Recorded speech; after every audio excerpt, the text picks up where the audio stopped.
Hello friends, welcome back to my channel English Mania with Pooja Thakur. So आज का chapter बहुत ही इंपॉर्टेंट है because this chapter is about types of clauses. ये जो टाइप्स ऑफ क्लॉजेस हैं ये आपको पहले ही जो कॉम्पिटिटिव एग्जाम्स हैं लाइक बैंक पीओ है, एसएससी है एंड मेनी अदर एग्जाम्स भी हैं, उसमें ये इसकी पार्ट नहीं आता था, इसके क्वेश्चंस नहीं आते थे, ये थोड़ा टफ भी पड़ जाता है ना। और अब क्या है, अब इसके 2-3 क्वेश्चंस आपको एक तो पक्का ही मिलेगा आपको एग्जाम्स में, है ना। तो आज हम ये चैप्टर पढ़ेंगे सो दैट आप एक भी क्वेश्चन छोड़ के ना आए, इसके जो मार्क्स हैं वो लेके आए। Okay, so let's start with it. Types of clauses. Types of clauses बताने से पहले मैं पूछूंगी आपसे कि क्लॉज क्या होता है, क्या आपको पता है? Do you know? If you don't know so please I will suggest you कि जो मेरा पहले वीडियो है, जस्ट इसके पहले का वीडियो है, वो काइंड्स ऑफ सेंटेंसेस पार्ट 2, आप उसे जाइए, उसे देखिए और उसे अच्छे से देखने के बाद आपको आई एम श्योर कि ये जो वीडियो है आपको बहुत अच्छे से क्लियर होगा, क्योंकि उसमें मैंने बहुत ही बेसिक चीजें बताई हैं जो कि इस वीडियो को समझने में आपको हेल्पफुल होगा। सो प्लीज जिसने नहीं देखा है, जो मेरे न्यू व्यूवर्स हैं, वो सब्सक्राइब करें और मेरे लास्ट जो वीडियोस हैं उसे देखें। नाउ आगे बढ़ते हैं। टाइप्स ऑफ क्लॉजेस कितने होते हैं? बेसिकली ये 2 टाइप्स के होते हैं, independent clause and dependent clause. This independent clause is also known as main clause, okay, and this dependent clause is also known as subordinate clause. अब आप देख रहे हैं कि ये इंडिपेंडेंट क्लॉज में कोई भी इसके अदर पार्ट्स नहीं है, बट ये डिपेंडेंट क्लॉज में इसके 3 पार्ट्स देख रहे हैं। वाई? बिकॉज इंडिपेंडेंट क्लॉज जो है वो कंप्लीट मीनिंग देता है ना। जब वो कंप्लीट मीनिंग दे रहा है, जब सब कुछ समझ ही आ रहा है, तो उसमें और कुछ पूछने की, बताने की जरूरत नहीं है, तो वो वहीं पे उसका रोल खत्म हो जाता है। अब बात आती है डिपेंडेंट क्लॉज की। तो डिपेंडेंट क्लॉज क्या होता है? वो ग्रुप ऑफ वर्ड्स है जिससे कि हमें कंप्लीट मीनिंग नहीं समझ में आती है, हमें उसको समझने के लिए कुछ और भी इंफॉर्मेशन चाहिए, कुछ और भी क्लॉज चाहिए, या you can say main clause चाहिए, कुछ की उसकी मीनिंग कंप्लीट हो। सो उसी के बेसिस पे, डिपेंडेंट क्लॉज के बेसिस पे, अब डिपेंडेंट क्लॉज हमारे 3 तरह के हो सकते हैं, noun clause, adjective clause and adverb clause. So हम 1 बाय 1 तीनों क्लॉजेस को पढ़ेंगे और समझेंगे। सो बहुत ही ध्यान से समझिएगा बिकॉज थोड़ा सा आपको टफ हो सकता है, बट यू नो मैं इसे इजी बनाऊंगी आपके लिए। ओके, नाउ इंडिपेंडेंट क्लॉज बहुत ही ब्रीफ में मैं इसको कर देती हूँ बिकॉज मेरे लास्ट वीडियो में ये सारी चीजें एक्सप्लेन वे में है। सो इसमें क्या है, ये एक इसमें सब्जेक्ट होता है ना, और एक वर्ब होता है, फाइनाइट वर्ब। फाइनाइट वर्ब क्या होता है? फाइनाइट वर्ब वो होता है जो कि हमारे सब्जेक्ट के साथ चेंज होता रहता है ना। जैसे अगर सब्जेक्ट टेंस पास्ट टेंस में है तो वर्ब भी पास्ट टेंस में हो जाएगा, अगर सब्जेक्ट प्रेजेंट टेंस में है तो वो भी उसी टेंस में हो जाएगा, या सिंगुलर है तो वर्ब भी सिंगुलर हो जाएगा, अगर सब्जेक्ट प्लूरल है तो वर्ब भी प्लूरल हो जाएगा। सो दैट मीन्स कि ये इसी को कहा जाता है फाइनाइट वर्ब। ओके, नाउ आगे देखते हैं इंडिपेंडेंट क्लॉज क्या होता है। ये मीनिंगफुल सेंटेंस देता है, ठीक है, और एक सेंटेंस के अंदर अगर किसी सेंटेंस में 2 इंडिपेंडेंट क्लॉजेस हैं तो वो किससे कनेक्ट होंगे? डिफरेंट कोऑर्डिनेटर्स से कनेक्ट हो सकते हैं, है ना। ये टाइप्स है, ये डिफरेंट कोऑर्डिनेटर्स हैं जिसमें से किसी भी वर्ड से वो कनेक्ट हो सकते हैं। For example, I was a magician, मैं एक मजिशियन था, इसका मीनिंग कंप्लीट आ रहा है, ये ऐसा आ रहा है ना, इसके आगे पीछे कुछ भी जानने की जरूरत नहीं। I was a magician, okay, this sentence is complete. Now आप ये भी देख लो कि इसमें आई है, आई क्या है? This is a subject. ये वॉज क्या है? Was is a verb. Okay, तो इसमें एक सब्जेक्ट है, वर्ब है, और इसकी मीनिंग कंप्लीट आ रही है, तो ये हमारा क्या है? इंडिपेंडेंट क्लॉज है। नेक्स्ट देख लेते हैं डिपेंडेंट क्लॉज। इसमें क्या है? इसमें एक सबऑर्डिनेटर होता है, ठीक है, सब्जेक्ट होता है और फाइनाइट वर्ब होता है। अभी सबऑर्डिनेटर क्या होता है? जिससे कि ये हमारे सेंटेंसेस या क्लॉजेस जो है वो जो स्टार्ट होते हैं, ओके, बिगिन होते हैं। Now a clause that does not make sense, इसकी सबसे बड़ी बात ये है कि ये सेंस नहीं देता, ये सेंस मीनिंग कंप्लीट अपनी नहीं दे पाता है, कंप्लीट थॉट नहीं दे पाता है कि क्या बताना चाह रहा है, ठीक है। सो डिपेंडेंट क्लॉज वो है जो कि किसी पे डिपेंड रहे अपनी मीनिंग समझाने के लिए, है ना, जो अपनी मीनिंग खुद में मतलब वो खुद में वो मतलब कंप्लीट मीनिंग नहीं दे सकते। ओके, आगे देखते हैं। Begin with subordinating conjunction. So subordinating conjunction से ये स्टार्ट होते हैं या फिर रिलेटिव प्रोनाउन से स्टार्ट होते हैं। अभी आगे मैं बताती हूँ क्या क्या है ये, ठीक है। और ये 3 मेन टाइप्स के होते हैं डिपेंडेंट क्लॉज, जो अभी हमने पीछे चार्ट में देखा। Adjective, it is also known as relative clause, okay. Second is noun and third is this adverb. Now see the example. When I was a magician, इसमें when this is a coordinator, ठीक है, इसमें ये coordinator जुड़ गया तो इसकी meaning क्या हो गई, इनकम्प्लीट हो गई। कि जब मैं मजिशियन था, तो जब मैं मजिशियन था तो हम एक्सपेक्ट करते हैं कि उसके आगे भी कुछ बताएगा। मजिशियन था तो क्या हुआ, है ना, या किस चीज के बाद इसने बोला है ये सेंटेंस, ये थोड़ा सा मीनिंगफुल नहीं है। सो इसी को कहते हैं डिपेंडेंट क्लॉज, ये जो कि मीनिंग को नहीं समझा पाता है। अब इसमें ये भी हम देख लेते हैं कि ये आई है, दिस इज आवर सब्जेक्ट, इसका इस क्लॉज का ये सब्जेक्ट हो जाता है, और ये वॉज है, ये इसका वर्ब हो जाता है, ठीक है। और इसमें ये कोऑर्डिनेटर लगा हुआ है, तो ये हमारा क्या है, पूरा एक डिपेंडेंट क्लॉज है जो कि मीनिंग कंप्लीट नहीं दे पा रहा है। Now next is noun clause. क्या होता है नाउन, यू नो कि नाउन क्या है, noun is the name of person, place of thing, है ना। नेमिंग वर्ड्स जो भी होते हैं वो हमारे नाउन होते हैं। Now a noun clause that contains a subject and finite verb. एक सब्जेक्ट होता है और एक फाइनाइट वर्ब होता है, ठीक है। ये हमारी डिपेंडेंट क्लॉज की बात हो रही है। ये डिपेंडेंट क्लॉज हमारा नाउन क्लॉज है कि नहीं, वो हम वो पता करेंगे, ठीक है ना।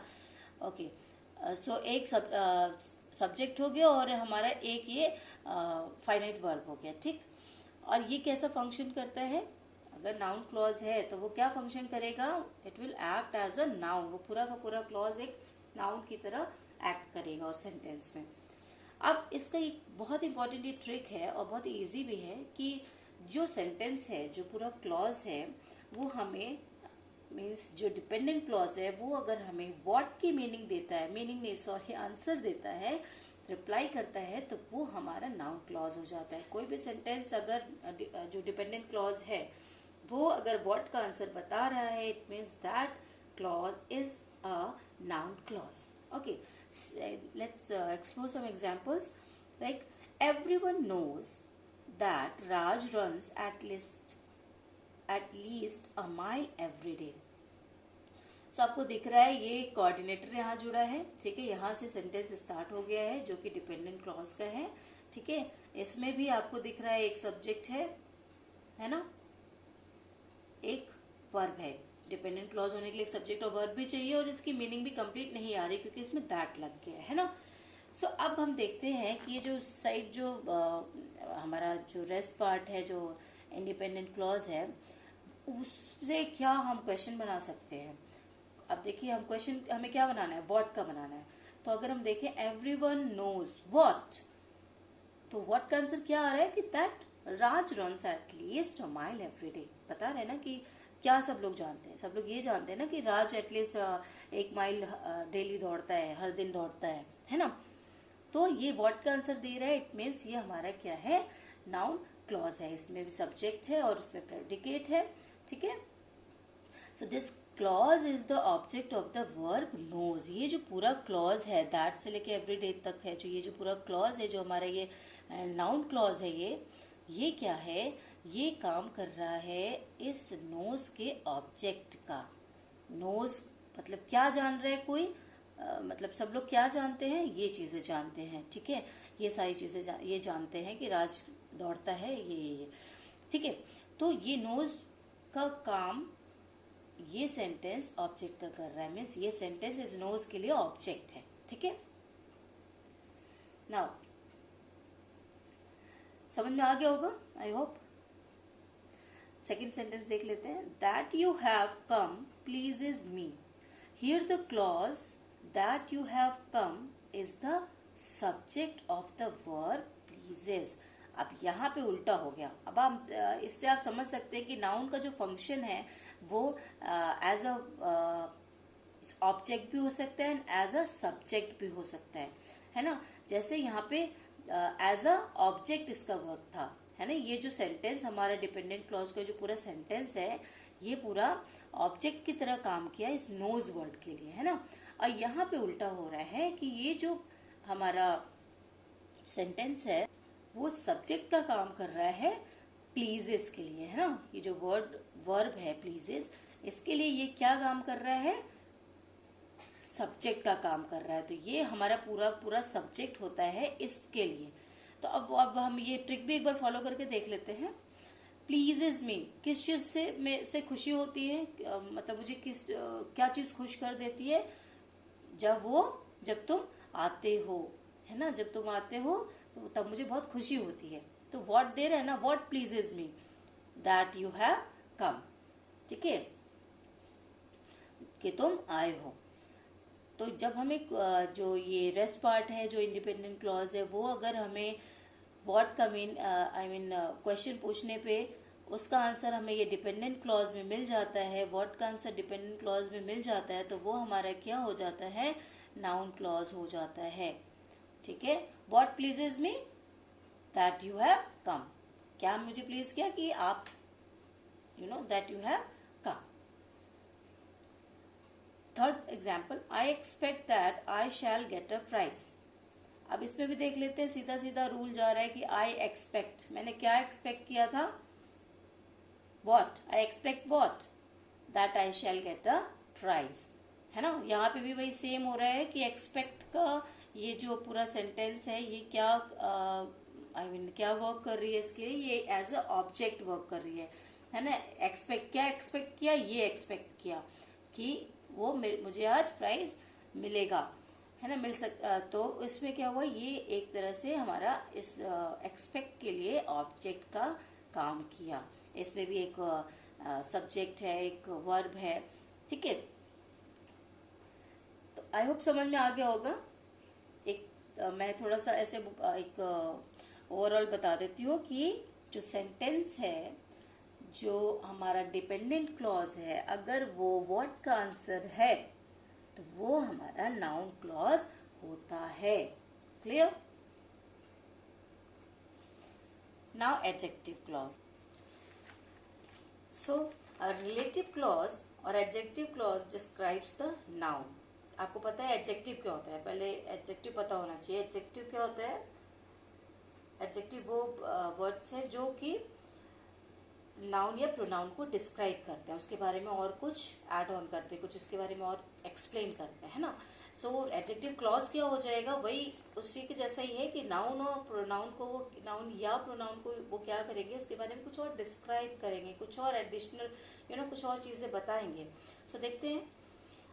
Relative clause is not a complete thought. Relative clause क्या है, कंप्लीट थॉट नहीं है, ऑफ कोर्स नहीं होगा, क्योंकि ये डिपेंडेंट क्लॉज का पार्ट है। सो डिपेंडेंट क्लॉज इनकम्प्लीट है, तो इसका जो एडजेक्टिव क्लॉज है ये भी एक इनकम्प्लीट मीनिंग देगा या कंप्लीट थॉट नहीं देगा, ठीक है। इसमें एक एंटीसीडेंट होता है। सेंटेंस में आप देखेंगे कि जो एक सेंटेंस है जहां से कोऑर्डिनेटर या रिलेटिव प्रोनाउन या जो भी वर्ड यूज हुआ है उसके पहले एक एंटीसीडेंट, मतलब जिसके बारे में बताया जा रहा है, वो तो या तो नाउन हो सकता है या प्रोनाउन हो सकता है, ठीक है। वो हम एग्जाम्पल से भी समझते हैं। और it starts with the relative pronoun who, which, whose, whom, that. So ये किससे स्टार्ट होता है, एडजेक्टिव रिलेटिव प्रोनाउन से स्टार्ट होता है। For example, here is the women whom I married। So ये किसके बारे में बात हो रही है यहाँ पे, पहले तो हम देखेंगे कि ये किसके बारे में बात हो रही है। सब्जेक्ट क्या है यहाँ पे, विमेन है, ठीक है। विमेन के बारे में बात हो रही है। अब विमेन के बारे में क्या बात हो रही है कि जिससे कि मैंने शादी की। सो अब whom यहाँ यूज हुआ है। आपको जैसे मैंने बताया कि अगर रिलेटिव प्रोनाउन है whom, तो हम समझ जाएंगे कि यहाँ से हमारा डिपेंडेंट क्लॉज स्टार्ट हो गया, ठीक। अब ये विमेन के बारे में और चीज एक्सप्लेन कर रहा है कि विमेन कौन है, विच विमेन हुम आई मैरिड, ये विच का आंसर दे रहा है, तो ये हमारा क्या हो जाता है, एडजेक्टिव क्लॉज हो जाता है, ठीक है। जब भी इसके बारे में कुछ और चीजें डिस्क्राइब किया है, और चीजें बताया है ना उस विमेन के बारे में कि ये वही विमेन है, ये वही लेडी है जो जिससे कि मैंने शादी की है, ठीक। इसके बारे में और चीजें एक्सप्लेन की, तो ये एडजेक्टिव क्लॉज हो गया। Next is the umbrella which has a broken handle is mine. So the group of words which has broken handles describes the umbrella. ये जो हमारा वर्ड है broken handle, ये क्या डिस्क्राइब कर रहा है? किसका ब्रोकन हैंडल है? किसका हैंडल टूटा हुआ है? ये टूटा है हैंडल अम्ब्रेला का। अब देखो जहां से ये हमारा रिलेटिव प्रोनाउन स्टार्ट हुआ है उसी के जस्ट पहले हमारा नाउन है, इसमें भी जस्ट पहले एक नाउन था, तो दिस इज कॉल्ड एंटीसीडेंट। ठीक है, तो ये एक एंटीसीडेंट इसके आगे है ना। सो ये क्या कर रहा है? अम्ब्रेला को और उसके बारे में कुछ बता रहा है, डिस्क्राइब कर रहा है कि जो अम्ब्रेला है, जो नाउन है, ये कैसा है। अम्ब्रेला जो है वो हमारा ब्रोकन है, वो टूटा हुआ है, उसका हैंडल जो है वो टूटा हुआ है। तो ये हमें उसके बारे में कुछ और बताए ना, तो ये हमारा ऐसे ही देख के समझ में आ जाता है कि एडजेक्टिव क्लॉज है कि नहीं,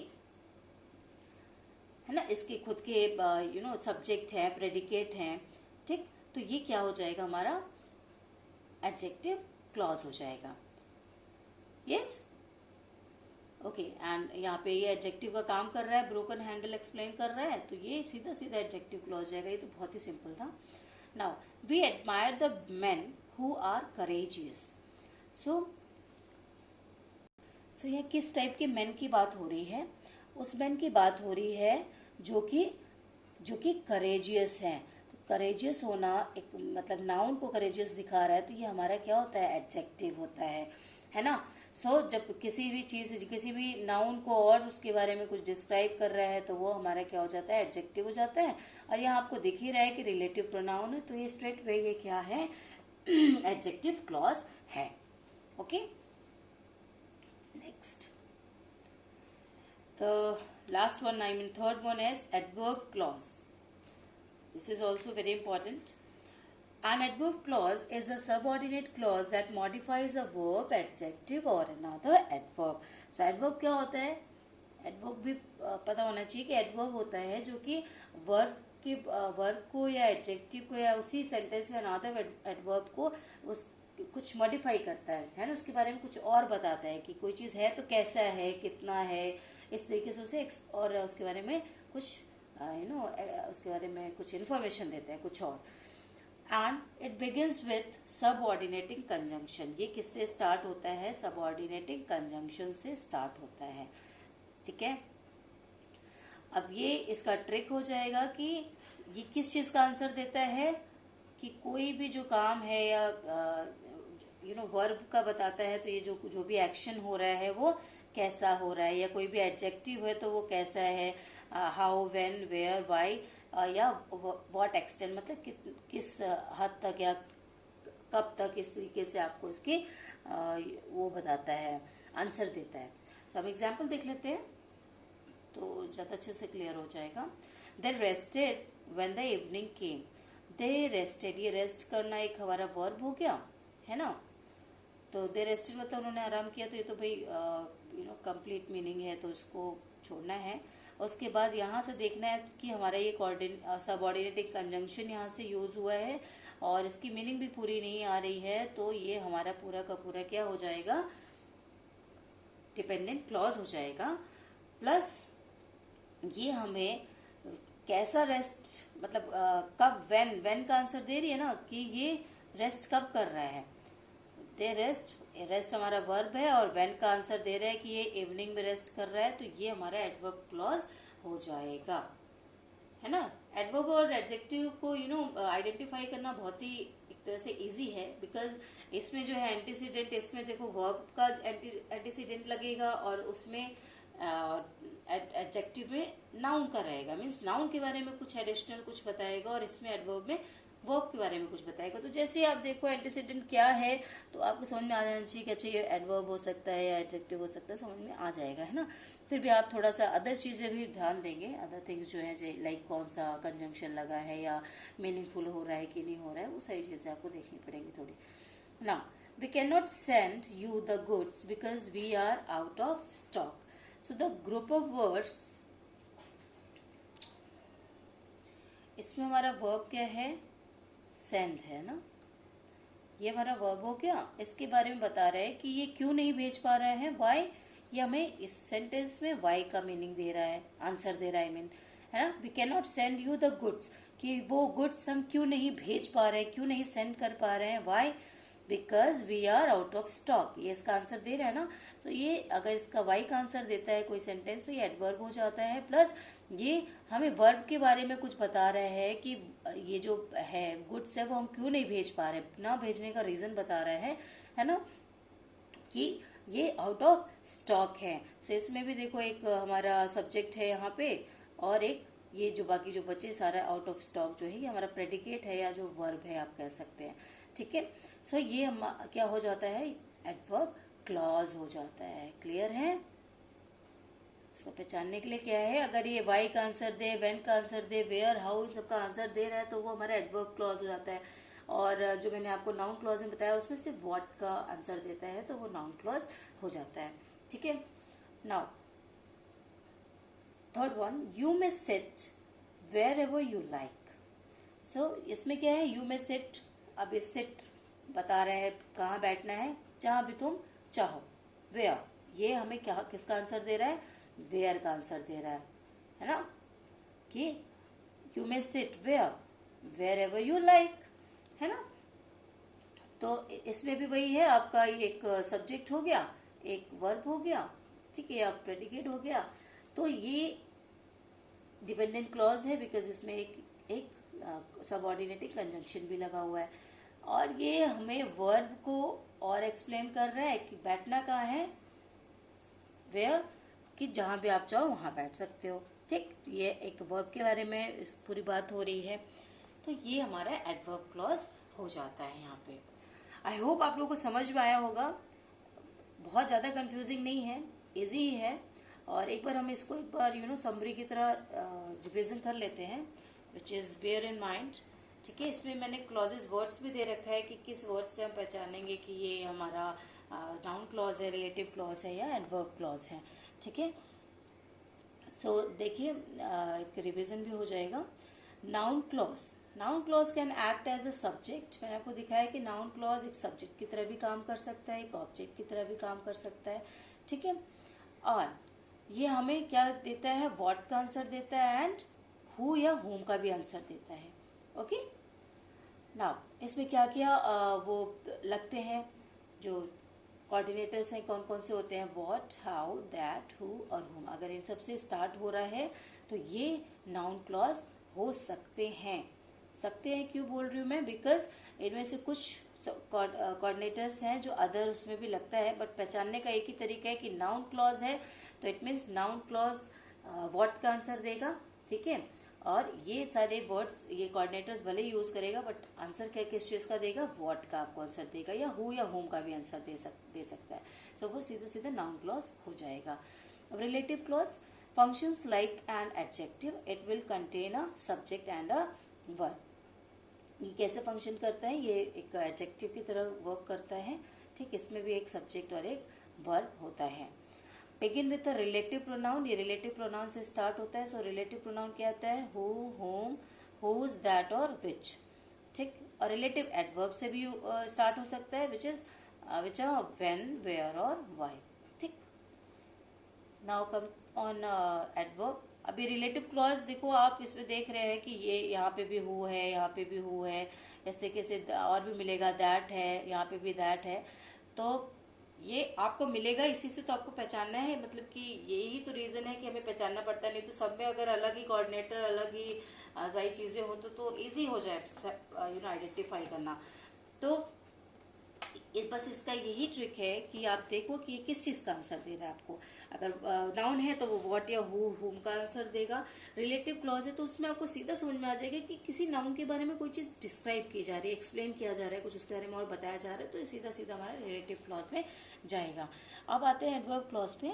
फंक्शंस लाइक एन एडवर्ब, जो एडवर्ब क्लॉज है वो कैसे फंक्शन करता है, एक एडवर्ब की तरह फंक्शन करता है, ठीक है। And it always begin with subordinating conjunction, है सबऑर्डिनेटिंग कंजंक्शन से वो स्टार्ट होता है।